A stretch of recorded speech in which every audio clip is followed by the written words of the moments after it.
Human got fired for helping an old alien lady who fell, but fate had bigger plans. Evan Reed's muscles ached as he sprinted through the crowded alien district of New Proxima.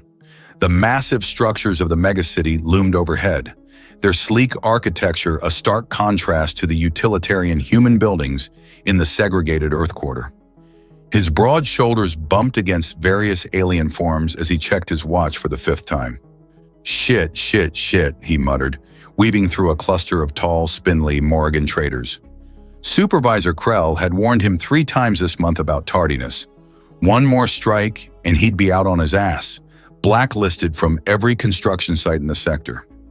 The morning sun glinted off his protective gear, highlighting the scratches and dents from years of hard labor.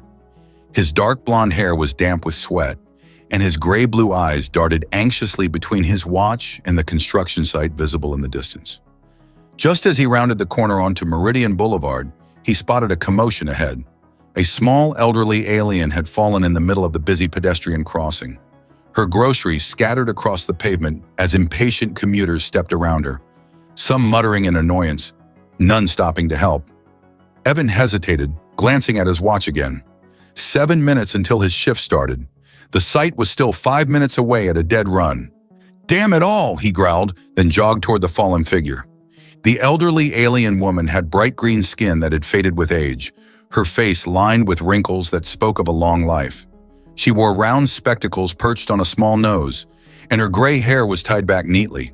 Her thick brown knitted coat seemed oddly traditional compared to the glowing accents on her other clothing. "Are you all right, ma'am?" Evan asked, kneeling beside her. She looked up at him with startled, milky eyes. "Oh my, a human! I seem to have taken quite a tumble." Evan gently helped her to a nearby bench, noting her wince as she put weight on her right leg. "Let me check that for you," he said, carefully examining the limb. "Doesn't look broken, but you might have a nasty sprain." He gathered her scattered groceries, placing them carefully in her bags while she watched him with curious eyes.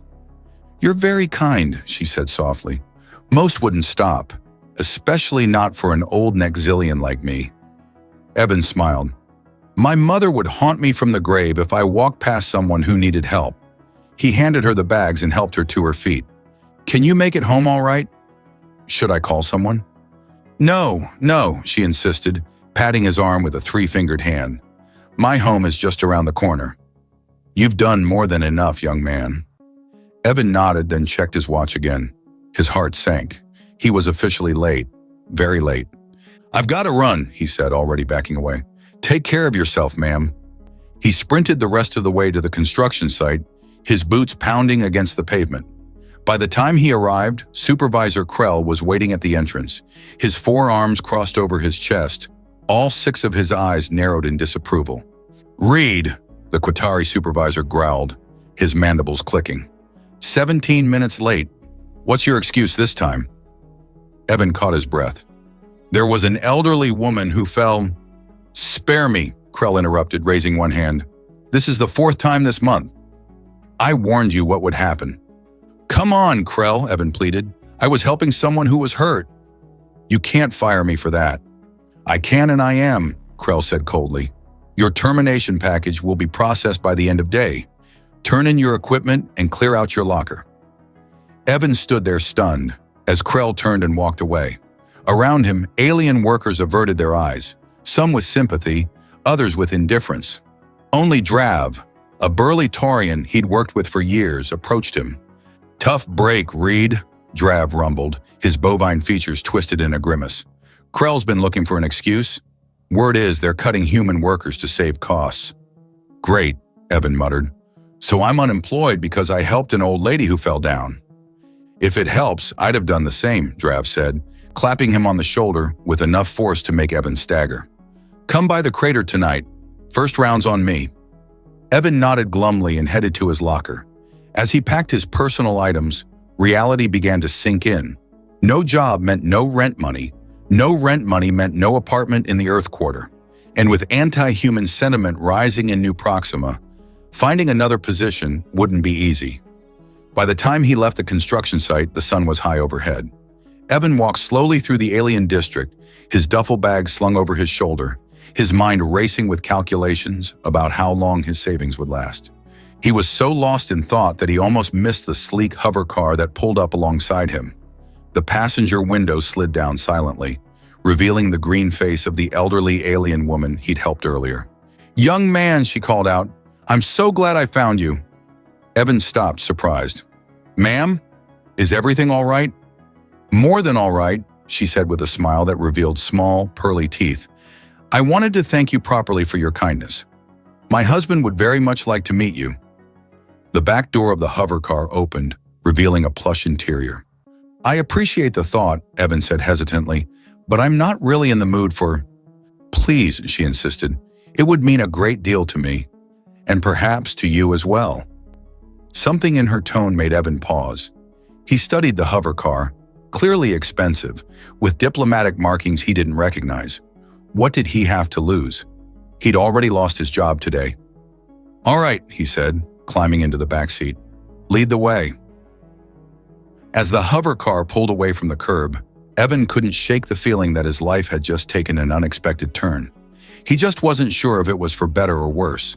The hover car glided through the bustling streets of New Proxima, gradually leaving behind the industrial sectors and entering the affluent Emerald Heights district. Evan gazed out the window as towering spires gave way to elegant mansions nestled among carefully cultivated alien flora. "I never come to this part of town," he admitted, breaking the silence. The elderly Nexilian woman smiled. "Few humans do." "I am Evlona Nex, by the way. I realize we never properly introduced ourselves during our unexpected meeting." "Evan Reed," he replied, extending his hand before remembering that many alien species had different greeting customs. To his relief, she gently took his hand with her three-fingered one. "A pleasure to formally meet you, Evan Reed. My husband is Malin Nex." Evan's eyes widened. Even in the human quarter, that name carried weight. The Nex Consortium controlled half the construction projects on the planet, including, ironically, the very site where he'd just been fired. The hover car turned onto a private road, passing through an ornate gate that seemed to shimmer with some kind of energy field. Ahead stood a magnificent estate that blended traditional Nexilian architecture with modern elements. The main building resembled a massive emerald geode, its faceted surfaces catching the sunlight. "Your home is impressive," Evan said, feeling suddenly conscious of his work clothes and the thin layer of construction dust that still clung to him. "It has been in my husband's family for 7 generations," Evlona said proudly as the car stopped at the entrance. "Come, he's eager to meet you." A servant, another Nexilian, though younger and wearing formal attire, opened the car door. Evan stepped out, clutching his duffel bag awkwardly. "Perhaps you'd like to freshen up first," Evlona suggested, noting his discomfort. "Talon will show you to a guest suite." Before Evan could respond, the servant bowed and gestured for him to follow. He was led through corridors of polished stone, inlaid with what looked like actual gold, past artwork that probably cost more than he'd earn in 10 lifetimes. The guest suite turned out to be larger than his entire apartment. Evan showered quickly, then discovered that his duffel bag had been replaced with a set of clean clothes, human in style but clearly of expensive make. When he emerged, Talon led him to a vast solarium where Evlona waited with 2 others, an elderly male Nexilian with distinguished features and ceremonial markings on his green skin, and a younger female whose presence immediately captured Evan's attention. Unlike the elderly couple's traditional appearance, she wore a modern outfit that accentuated her slender form. Her skin was a vibrant jade, her eyes large and expressive, with iridescent markings that followed the contours of her face. Her hair, if it could be called that, resembled fine silver filaments that moved subtly, as if alive. "Ah, Mr. Reed," the elderly male said, rising from his seat. "I am Malin Nex. My wife has told me of your kindness today." Evan shook the offered hand, noting the firm grip despite Malin's apparent age. "And this," Malin continued, "is my granddaughter, Liana." Liana's eyes met Evan's, and something electric passed between them. Her lips, fuller than those of her grandparents, curved into a smile that sent an unexpected warmth through his body. "Charmed," she said, her voice melodic with an accent that somehow made standard English sound exotic. She extended her hand, and when Evan took it, her fingers lingered against his palm a moment longer than necessary. Please, sit, Malin gestured to an empty chair. Tea? Evan nodded, still distracted by Liana's presence across from him. As a servant poured a steaming liquid that smelled nothing like tea, Malin got straight to business. My wife tells me you lost your position today because you stopped to help her. Is this correct? Evan tore his gaze from Liana. Yes, sir. I was already on thin ice for tardiness, and being late again was the final straw. Tardiness is indeed a flaw, Malin said seriously, but compassion is a virtue I value highly. Tell me, Mr. Reed, what do you know of the next consortium? You own about half the construction projects on New Proxima, including the site where I worked, Evan replied. You're known for quality work and strict standards. Malin chuckled. Diplomatic answer. Yes, we have high expectations, but we also believe in rewarding excellence. He leaned forward. I find myself in need of a human liaison for our operations, someone who understands both human workers and our methods. Evan blinked. Sir, I'm just a construction worker. You're a skilled one, according to your file, Malin replied, tapping a data pad, and you possess something many lack, genuine concern for others regardless of species. From across the table, Liana spoke up. Grandfather, perhaps Mr. Reed needs time to consider. This is all rather sudden. Her eyes locked with Evan's again. I could show him the grounds while he thinks. Malin nodded. An excellent suggestion. The position is yours if you want it, Mr. Reed. Significantly better compensation than your previous job, plus accommodation here on the estate while you train. Evan's mind reeled. From fired to hired by the owner of the company in a single day? It seemed too good to be true. I'd be honored, he said finally. Thank you for the opportunity. Wonderful. Evlona clapped her hands together. Liana, why don't you show Evan the gardens? They're lovely this time of year. As they rose to leave, Evan caught Liana's scent, something like cinnamon and ozone. She smiled at him, and he felt that same electric connection. Come, Evan Reed, she said, her voice dropping slightly. There's much I'd like to show you. The gardens of the next estate stretched before them like something from a dream. Alien flora in vibrant hues of purple, blue, and crimson arranged in geometric patterns around flowing water features. Bioluminescent plants began to glow as the twin suns of New Proxima dipped toward the horizon. Liana walked close beside Evan, occasionally brushing against him in ways that seemed both accidental and deliberate. Her silver filament hair moved subtly with each breeze, sometimes reaching toward him as if curious. Your grandfather's offer is incredibly generous, Evan said, breaking a comfortable silence. I'm still trying to wrap my head around it. Liana's lips curved into that captivating smile again. Grandfather has always valued character over credentials, though I suspect grandmother's influence played a significant role. She paused beside a fountain where liquid metal danced in impossible patterns. She's quite taken with you. And you? Evan asked boldly, surprising himself. What do you think of having a human around the estate? Her iridescent markings shimmered slightly. A Nexilian blush, he realized. I find humans fascinating, she replied, her large eyes studying him intently. I've studied your species extensively. Your art, literature, music. But there's much about humans I still don't understand. Like what? She gestured for him to sit on a bench overlooking a pool filled with luminous aquatic creatures. As they sat, she positioned herself closer than Nexilian etiquette would normally allow. Your physical expressions of emotion, for instance, and she said, Nexilians are more reserved by nature. The way humans touch so freely, embracing friends, kissing loved ones in public, it's considered quite provocative here. Evan felt heat rise to his face. I'll try to remember that. Wouldn't want to cause a scandal my first day. Oh, I didn't say it was unwelcome, Liana replied, her voice dropping to a melodic purr. Merely different. I've always been drawn to different. The air between them seemed to thicken with tension. Evan became acutely aware of her scent, stronger now as the evening grew cooler. What about human courtship rituals? She asked suddenly. Are they as direct as portrayed in your entertainment media? Evan laughed. Some humans are direct. Others take forever to make a move. We're not a monolith. And which are you, Evan Reed? Her eyes locked with his, unblinking. Depends on the situation, he replied, holding her gaze. And who I'm with. Her silver hair filaments moved more actively now, some reaching toward him before retreating, like tiny tentative caresses.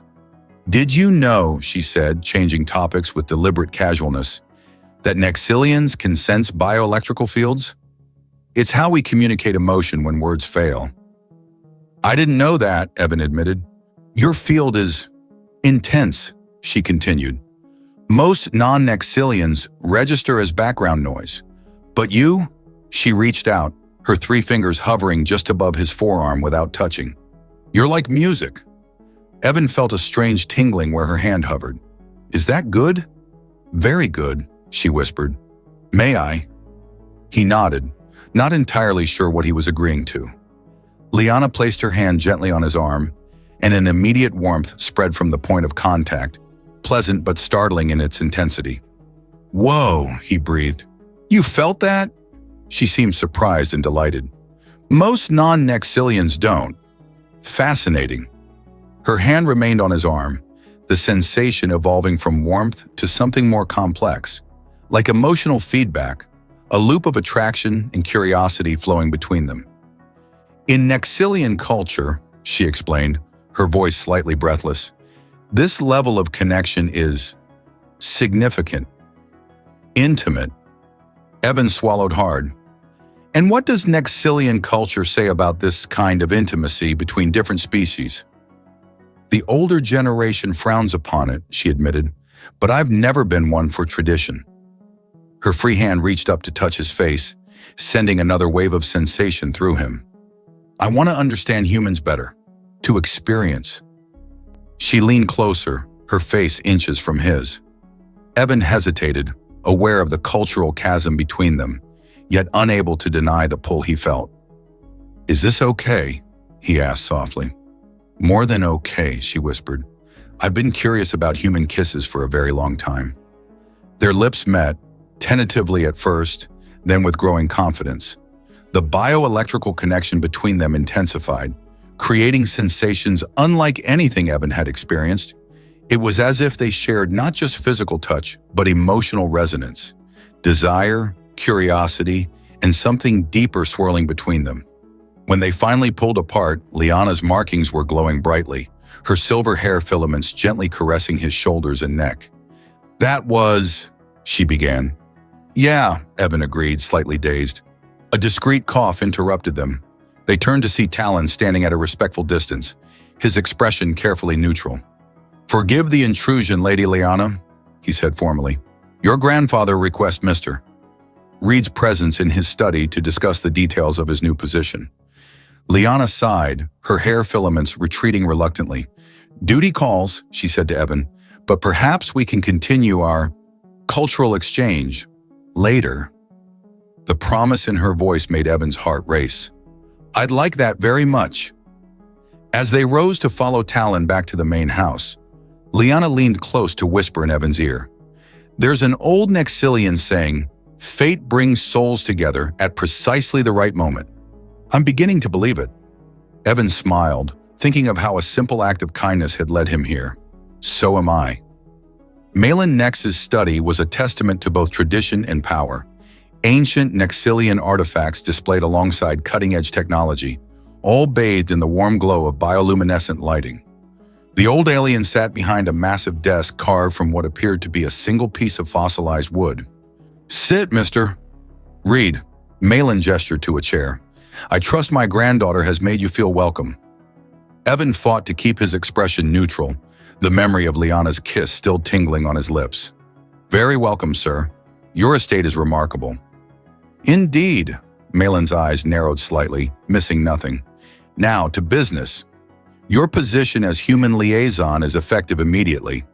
You'll have 3 primary responsibilities: managing communication between human workers and Next management, identifying potential issues before they become problems, and representing human interests in executive meetings. Evan nodded, surprised by the scope.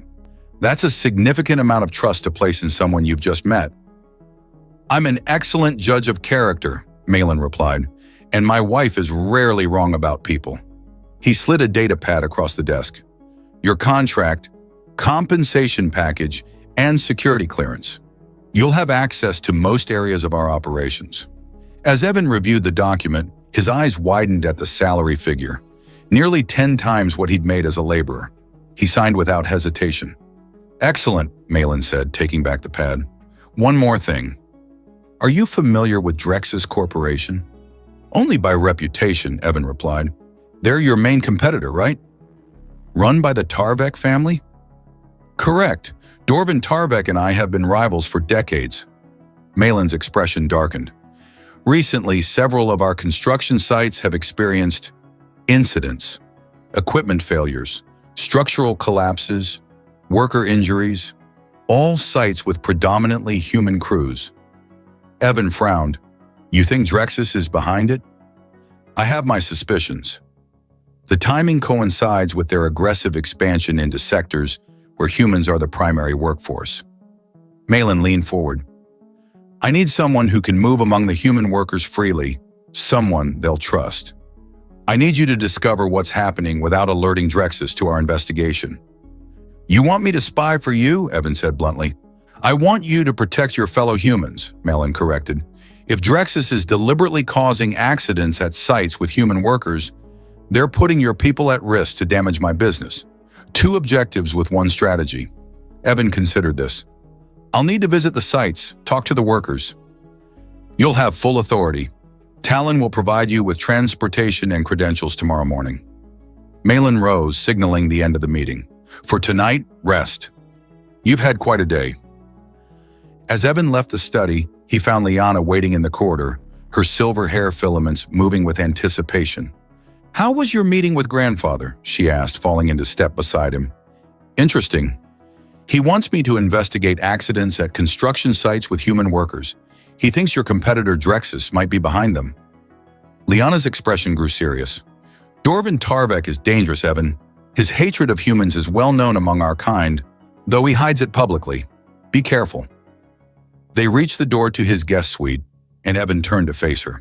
Why would Tarvek hate humans? We're just trying to make a living like everyone else. His son died during the Proxima uprising 15 years ago, Liana explained. He blames all humans, even though it was a small extremist faction that caused the violence. Evan nodded, remembering the history lessons. The uprising had been a desperate response to exploitative labor practices, but the resulting crackdown had set human-alien relations back decades. I should let you rest, Liana said, though she made no move to leave. The air between them charged with the same electricity they'd felt in the garden. Evan stepped closer, drawn by an irresistible pull. I'm not particularly tired, he admitted. Liana's markings shimmered as she placed a hand on his chest. Neither am I. Perhaps we could continue our cultural exchange. Without another word, Evan opened the door to his suite, and they stepped inside together. As the door closed behind them, Liana's bioelectrical field enveloped him like a warm embrace. What followed was a night of discovery, 2 beings from different worlds exploring the landscape of each other's bodies. Their connection transcended the physical, the bioelectrical resonance between them creating sensations that defied description. Nexilian intimacy, Evan learned, involved not just touch, but a sharing of emotional energy that left him breathless. In the quiet hours before dawn, they lay entwined, her silver filaments gently caressing his skin. That was... Evan searched for words. Unprecedented, Liana finished, her voice filled with wonder. I've never experienced such intensity with anyone, Nexilian or otherwise. Is this going to cause problems with your grandfather? Evan asked, suddenly concerned about his new position. Liana traced patterns on his chest. Nexilians are more pragmatic about physical pleasure than humans seem to be. The only taboo would be if we formed a permanent bond without proper consideration of political alliances. So this is just physical for you? Evan tried to keep the disappointment from his voice. She propped herself up on one elbow, her large eyes serious. No, Evan. This is already more than physical. That's what concerns me. Her filaments brushed his face tenderly. I've studied humans enough to know you form attachments quickly. But you should know that for my kind, what we just shared, It's not casual. The bioelectrical connection we formed doesn't happen with just anyone. Evan pulled her closer. Then we'll figure it out together. One day at a time. As they drifted to sleep in each other's arms, neither noticed the small surveillance drone hovering outside the window, its lens focusing briefly before disappearing into the night. The next morning, Evan woke to find Liana already gone, a handwritten note on the pillow explaining she had early meetings, but would see him that evening. He smiled, memories of their night together sending pleasant shivers through his body. The bioelectrical connection they'd shared had been unlike anything he'd experienced, as if their very souls had touched. After a quick breakfast, Talon provided him with credentials, a sleek hover car, and directions to the first construction site on his investigation list. As Evan approached the massive skeletal framework of what would become New Proxima's largest transit hub, he noticed the tension immediately. Human workers clustered in small groups, separate from their alien counterparts, their expressions guarded. Evan introduced himself to the site manager, a gruff Taurian named Horvath, who seemed skeptical of his new position. "Another suit from headquarters," Horvath grunted. "What makes you different?" "I was working construction until yesterday," Evan replied, rolling up his sleeves to reveal the calluses on his hands. "I know what it's like on the ground." Horvath's bovine features registered surprise. "Fair enough. What do you need?" "I want to talk to the workers about the recent accidents. Privately." The Taurian nodded reluctantly. "Use the break room, but don't disrupt the schedule. We're already behind after the last incident." Over the next few hours, Evan interviewed human workers who had witnessed or been injured in the accidents. A pattern emerged: equipment malfunctions, structural failures, and safety system glitches that disproportionately affected areas where humans worked. More concerning were the whispers about Drexus Corporation representatives seen speaking with certain workers before accidents occurred. "They're offering jobs," explained Marco, a veteran welder with a fresh scar across his forehead. "Better pay, better conditions, but only to humans who've worked for Nex for more than a year." "They're poaching experienced workers?" Evan asked. "That's what we thought at first." Marco lowered his voice. "But Javier took their offer last month. Week later, he's dead in an accident at the Drexus site. Company claims he was negligent, but Javier was the most careful guy I knew." Evan's blood ran cold. "You think they're hiring humans just to—" "Can't prove nothing," Marco interrupted. "But yeah, something's not right. And now there's rumors about you, too." "Me? I just started." Marco pulled out his comm device, showing Evan the screen. His stomach dropped. There, on New Proxima's most popular social feed, was a grainy image of him and Liana entering his suite the night before, with the headline, "Human sleeps his way into Next Dynasty." "It's all over the feed," Marco said. "Some saying you're using the next girl to climb the corporate ladder. Others saying she's slumming with a human for rebellion thrills." Evan's mind raced. Who could have taken that image? And why make it public now, just as he began investigating? "This doesn't change anything," Evan said firmly. "I'm still here to help make these sites safer for everyone, especially humans." Marco studied him. "For what it's worth, most of us don't care who you're sleeping with. We just want someone who'll actually listen." By midday, Evan had visited 2 more sites with similar stories. At the 3rd location, he found concrete evidence: a sabotaged support strut with a distinctive corrosive agent that had been disguised as routine sealant. He carefully documented everything and was preparing to leave when his comm device chimed with a message from Liana. "Emergency. Return to estate immediately." The urgency in her tone sent him racing back to his hover car. As he sped toward the next estate, another message came through.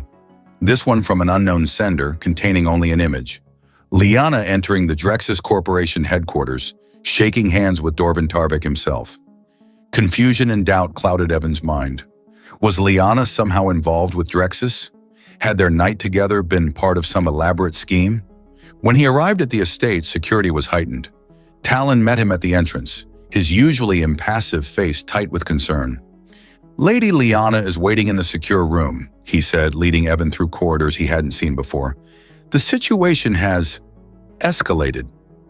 The secure room turned out to be a high-tech command center buried beneath the mansion. Malin and Liana stood before a wall of screens displaying news feeds, security footage, and data streams. Evlona sat nearby, her expression grave. Liana rushed to Evan as he entered, her silver filaments reaching for him anxiously. "Thank the stars you're safe." "What's happening?" Evan asked, the image of her with Tarvek still fresh in his mind. Malin answered, his voice cold with fury. "Dorvan Tarvek has launched his endgame. The leaked images of you and Liana were just the beginning. He's publicly accused me of betraying our species by placing a human in a position of authority. Simultaneously, he's spreading rumors among human workers that I plan to replace them with automated systems. He's trying to incite conflict from both sides," Evan realized. "Precisely," Malin nodded, "and he's using your relationship with my granddaughter as proof of his claims that I've been compromised." Evan turned to Liana. "I received an image of you meeting with Tarvek today." Her eyes widened. "That was from months ago, before you even arrived." "I was representing grandfather at a regulatory meeting." She gripped his hands. "Evan, you must believe me. This is exactly what Tarvek wants, to drive a wedge between us." The sincerity in her bioelectrical field washed over him, impossible to fake. He squeezed her hands. "I believe you." "We need to act quickly," Malin interrupted. "I've received reports of unrest at multiple construction sites. If Tarvek succeeds in turning humans against us, people will die, and he'll use the violence to push for human expulsion from New Proxima." Evan thought of the evidence he'd gathered. "I found proof of sabotage. Drexus is deliberately causing accidents to frame human workers as incompetent and dangerous."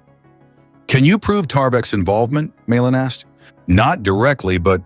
An alarm blared, cutting him off.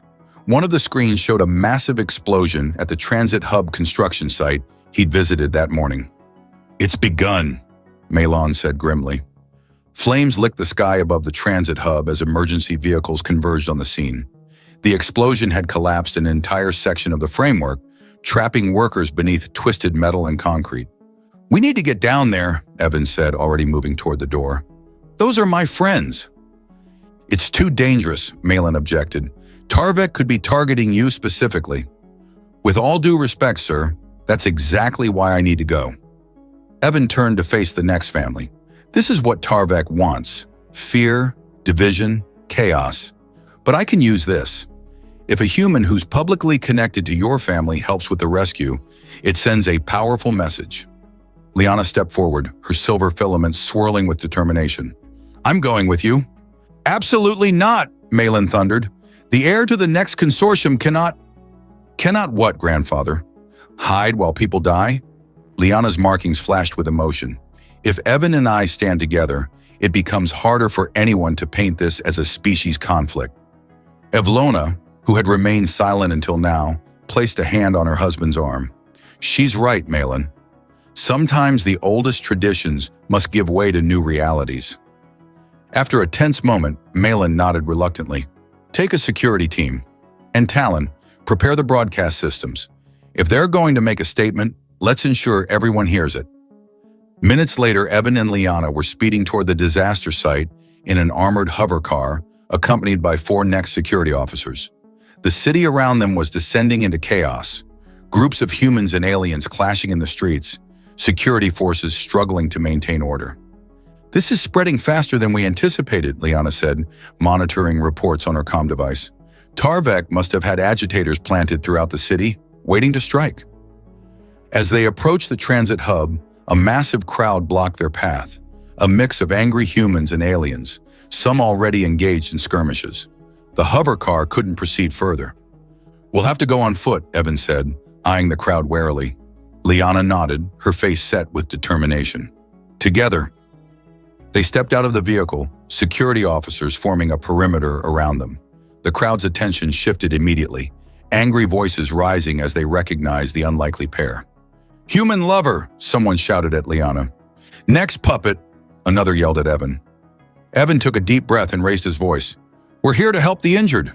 Anyone who wants to help, follow us. Anyone who wants to fight can answer to the emergency services when they arrive." To his surprise, his construction site authority voice cut through the noise. Several humans who recognized him from the sites stepped forward. "Reed?" "That really you working for the Nexus now?" called a burly human named Brax. "It's me. And right now I'm working for anyone trapped under that rubble," Evan replied. "You in or out?" Brax hesitated, then nodded. "I'm in. Boys, let's move." A group of human workers fell in behind Evan and Liana, followed by several aliens who seemed relieved to have a purpose beyond conflict. As they pushed through to the disaster site, Evan caught sight of Marco pulling a wounded Quatari from beneath a fallen beam. "Marco!" Evan called out.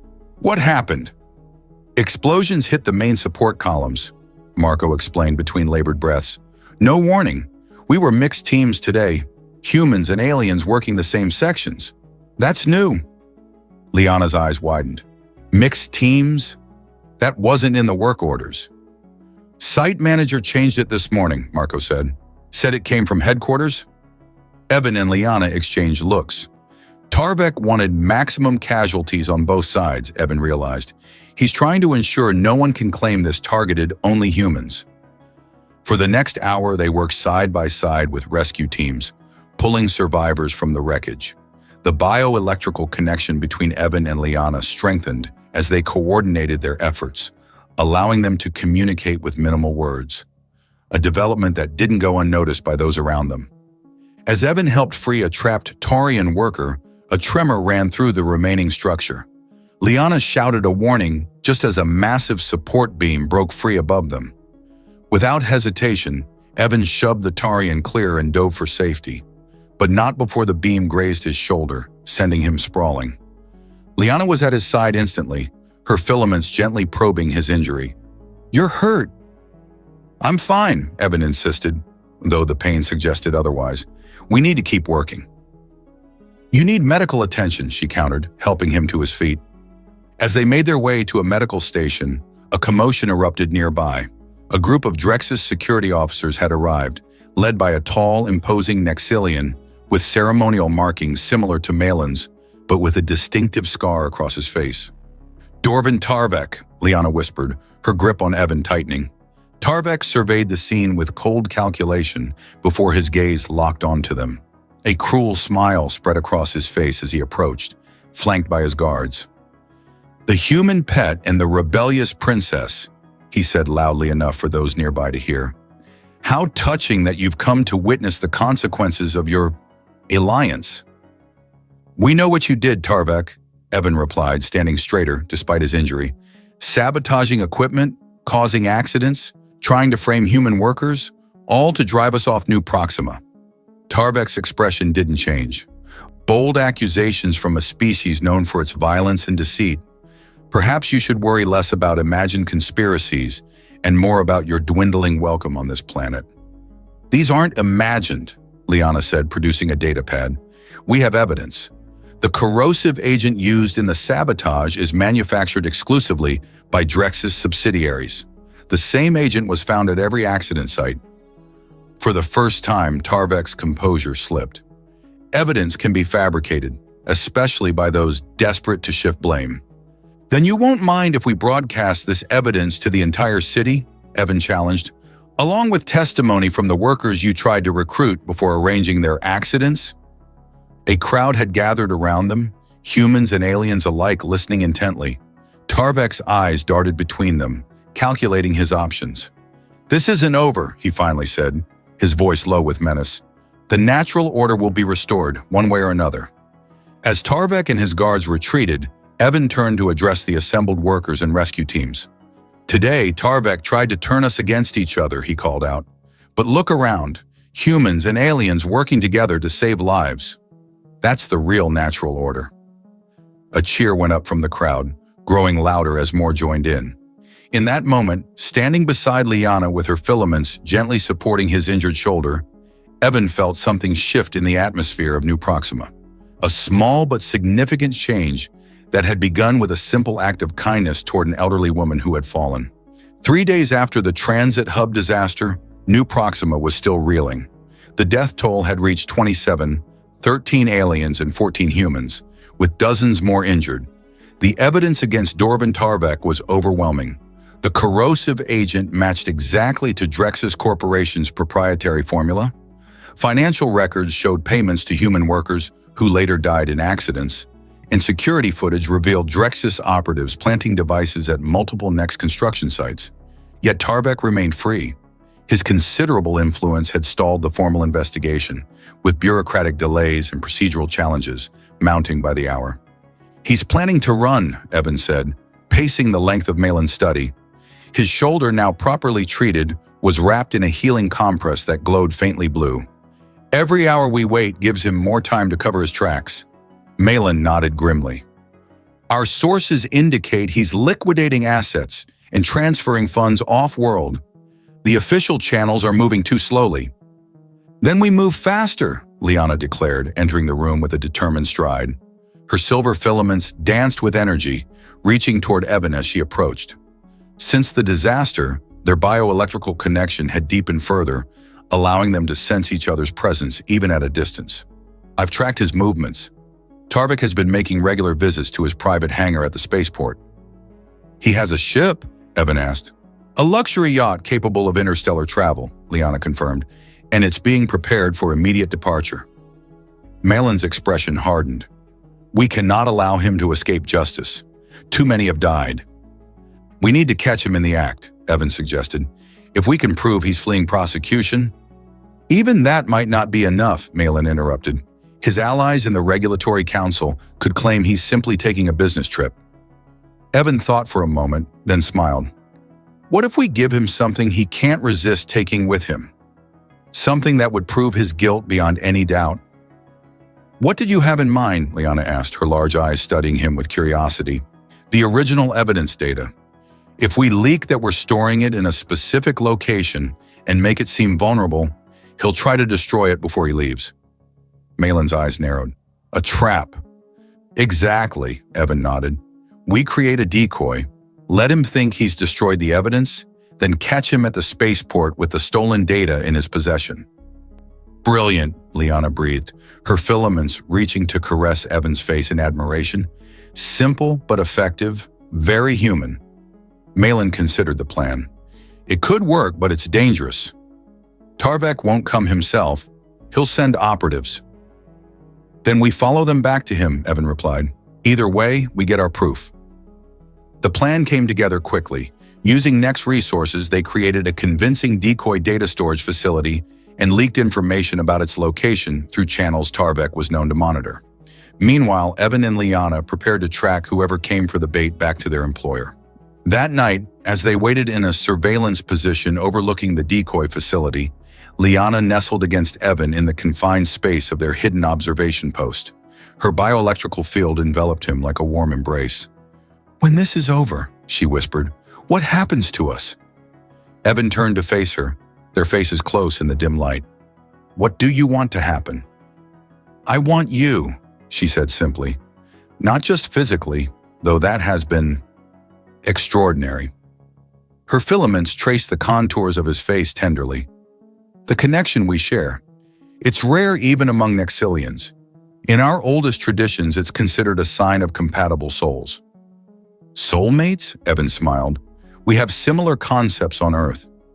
"Then perhaps some truths are universal," she replied, leaning in to kiss him. Their kiss deepened, the bioelectrical resonance between them intensifying every sensation. In the cramped observation post, they found each other again, their bodies communicating what words could not fully express. Desire, yes, but also a deepening bond that transcended their different origins.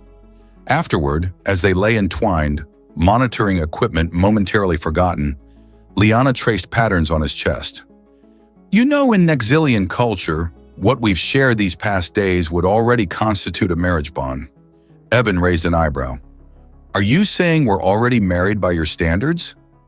"Not officially," she laughed softly. "That requires a formal ceremony, but in essence, yes." "Well then," Evan said, taking her hand, "when this is over, maybe we should make it official. By both our standards." Before she could respond, the surveillance alert chimed. On the monitor, 3 figures approached the decoy facility. "It's happening," Evan whispered, reluctantly disentangling himself from Liana. They tracked the operatives back to a private estate on the outskirts of the city, where thermal imaging revealed a shuttle preparing for takeoff on a concealed landing pad. Dorvan Tarvek himself supervised as his men loaded the last of his possessions. "He's running tonight," Evan realized. "We need to move now." With Malin's security forces creating a perimeter around the estate, Evan and Liana approached the landing pad just as Tarvek was boarding his shuttle. The operatives had delivered the stolen decoy data directly to him, exactly as they'd hoped. "Dorvan Tarvek," Evan called out, stepping into the open with Liana beside him. "You're under arrest for sabotage, murder, and inciting civil unrest." Tarvek froze on the shuttle ramp, then turned slowly, his face contorted with hatred. "The human pet speaks with authority now? How far the mighty Nexilians have fallen." "It's over, Tarvek," Liana said firmly. "We have everything. The evidence, the financial records, and now you with the stolen data." For a moment it seemed Tarvek might surrender. Then with surprising speed for his age, he drew a weapon and fired at Evan. Evan dove aside, but not quickly enough. The energy blast grazed his already injured shoulder. As he fell, Liana moved with incredible grace, her bioelectrical field visibly surging around her. She deflected Tarvek's second shot with a pulse of energy from her hand, a defensive ability of her species Evan hadn't witnessed before. In the momentary confusion, Malin's security forces swarmed the landing pad. Tarvek, realizing he was cornered, turned his weapon on himself, but Evan, despite his pain, lunged forward and knocked it from his hand. "No," Evan said firmly, holding the struggling Tarvek down. "You don't get to escape justice that easily. Those families deserve to see you answer for what you've done." As security took Tarvek into custody, Liana rushed to Evan's side, her filaments already working to soothe his reopened wound. "That was either incredibly brave or incredibly foolish," she said, her voice tight with concern. "Probably both," Evan admitted with a pained smile. "But I couldn't let him take the easy way out. Not after everything he's done." 1 month later, Evan stood on the balcony of what was now his and Liana's private suite in the next estate, watching the sunset over New Proxima.